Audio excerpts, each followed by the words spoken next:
Hello, actual let's see question. Three smooth identical cylindrical ABC are placed on a smooth inclined plane shown in the figure. The minimum value of tan theta that prevent the arrangement from collapse is 1 by 3 root n. Find the value of n. अच्छा बच्चों, collapse होगा तो क्या होगा? Collapse होगा तो ये दोनों के कॉन्टैक्ट छूट जाएंगे, यानी कि यहाँ का नॉर्मल रिएक्शन BC का नॉर्मल रिएक्शन जीरो हो जाएगा। तो हमको बस वही कंडीशन यूज़ करना है कि फाइनली हमको क्या मान के चलना है कि जो रिएक्शंस हैं एन बी सी के बीच का वो ज़ीरो हो रहा है। तो अगर अपन देखें तो सबसे पहले तो ये सारे के सारे इक्विलेटरल ट्रायंगल बना रहे हैं। देखो ढंग से सारे सेंटर्स क्या बना रहे हैं? इक्विलेटरल ट्रायंगल बना रहे हैं। तो अगर इस इक्विलेटरल ट्रायंगल को मैं अलग बनाता हूँ ऐसे, ठीक है। यहाँ पर ए है, ये आपका ए, ये बी और ये सी, ठीक है। तो इन दोनों के बीच में एक रिएक्शन आएगा, नॉर्मल रिएक्शन, जो कुछ इस तरह से होगा। इस पर लगेगा एक रिएक्शन और एक इस पर लगेगा। तो मैं इसको यहाँ दिखा रहा हूँ, इसका रिएक्शन ऐसे आ गया यहाँ पर, और इस पर रिएक्शन ऐसे आ गया। ऐसे यहाँ पे भी होगा, रिएक्शन ऐसे आ गया और एक रिएक्शन ऊपर जाएगा ऐसे, ठीक है। और इसका mg नीचे आ गया ऐसे, और इसका भी mg नीचे आ गया। अच्छा, एक यहाँ पर अलग से देखना बच्चों, यहाँ से रिएक्शन, इस रिएक्शन को, ये एक रिएक्शन और होगा। ये अपन मान लेते हैं n नॉट। तो इस n नॉट का एक कंपाउंड जो होगा वो वर्टिकल होगा, ठीक है। अब ये एंगल कितना होगा? ये एंगल थीटा है आपका, तो ये एंगल भी थीटा हो जाएगा। तो ये आपका n नॉट है, तो ये बनेगा n नॉट कॉस थीटा, ठीक है। और इधर आ जाएगा आपका हॉरिजॉन्टल में n नॉट साइन थीटा, ये। तो इसको मैं यहाँ से बना लेता हूँ। ये हो गया आपका n नॉट कॉस थीटा, और इधर हो गया आपका n नॉट साइन थीटा। और एक n2 इधर लगा लो, जो हॉरिजॉन्टल लगेगा, जिसको हम फाइनल जीरो करेंगे, ये है ना, इस तरह से।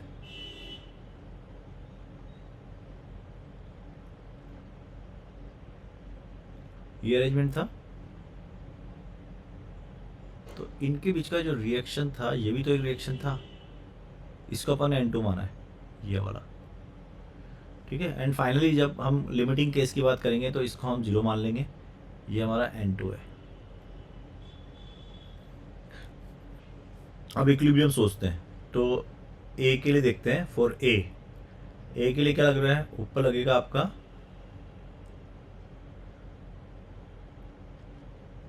ये, ऊपर लगेगा 2, है ना, एन कॉस 30।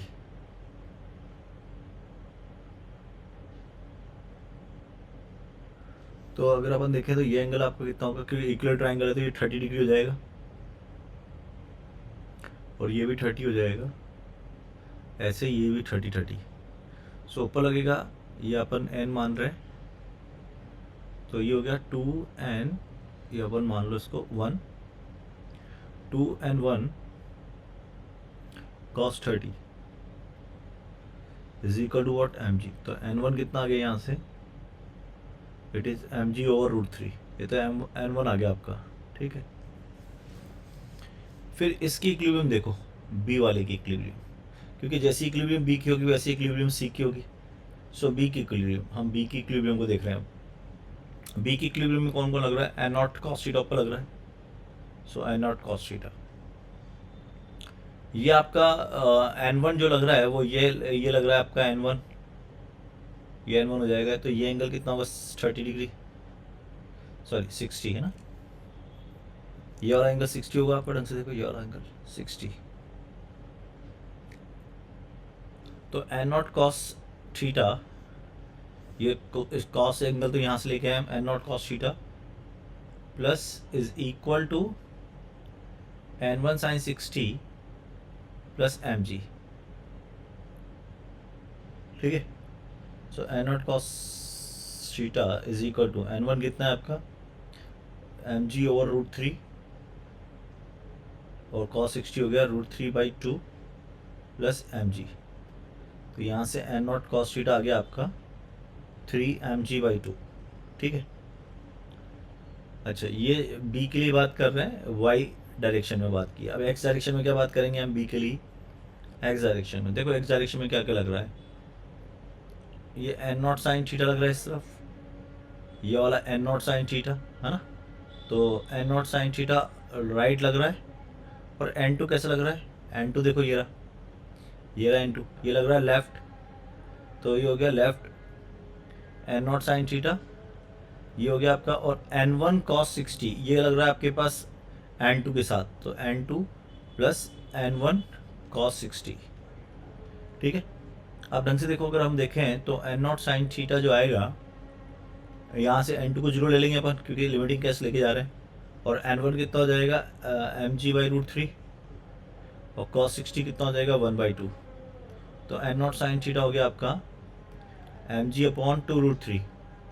अब ये दोनों इक्वेशन मान लो, ये क्वेश्चन आपके पास 1 आ गई, ये क्वेश्चन 2 आ गई, दोनों को डिवाइड कर लेते हैं, 1/2, तो tan theta is equal to क्या आ जाएगा आपके पास 1/3√3। तो यहाँ से n की वैल्यू हमारे पास आ जाएगी बच्चों 3, so n is equal to 3। All the best.